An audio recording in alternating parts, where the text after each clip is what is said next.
નમસ્કાર ખેડૂત મિત્રો. જે કોઈ ખેડૂત ભાઈને ધાણામાં પ્રોબ્લેમ આવતો હોય તેની માટે આપણે આ સેટિંગ બતાવી. હવાનો પટ્ટો રાખવાનો વચલી ભૂલીમાં, ધીમી ગતિમાં.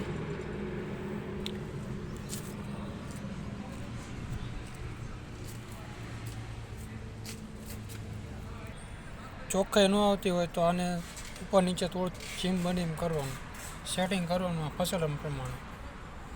હવાની વધઘટ અહીંથી થાય, હવા વધારી હોય ઘટાડી હોય તો અહીંથી. સાયણો રહેશે ઉપર 9.5 mm, નીચેનો ચાણો રહેશે 7 mm. માટીની જારી ફિક્સ ઝીણી અને ચાયણો ભરી રહેતો એવું લાગે તો આના થોડુંક ઉપર ચાયણો ભરી રહેતો હોય તો આના થોડુંક ઉપર કરી નાખવાનું, એટલે ડાંખરા નીકળી જાય બહાર.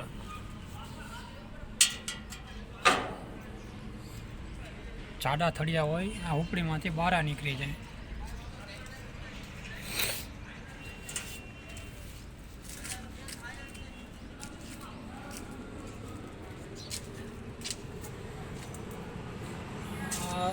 ડ્રમનો પટ્ટો રહે છે, ઉપર મોટી પુલી અને નીચે નાની પુલી. નીચે નાની પુલીમાં, ઉપર મોટી પુલીમાં. હા, કટર જઈને પડદાની વાત કરવામાં આવે, કટર રહે છે મોટું શેણાનું, અને કટર જારી જો ભૂકો કરતું હોય ધાણા 2 ફાડા કરતું હોય તો આ નીચેનો પટ્ટો રહ્યો ને એને આવ ખોલી જ નાખવાનો. નીચે બોલ માર્યા હોય એને આવ ખોલી જ નાખવાનો, ખોલીને બ્લેડું બધી કાઢ લેવાની.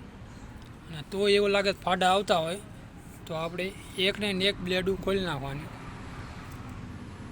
અને કટાજારીના પડદાની વાત કરી તો પડદા તો બધા ખુલ્લા જ રાખવાના. એવું લાગે ઉડાડે તો એક પડદો વાસવાનો વચ્ચેનો.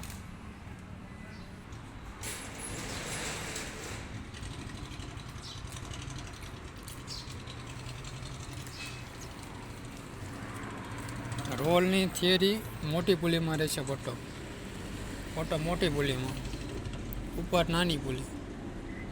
રોલની થિયરી ધીમી થઈ જાય.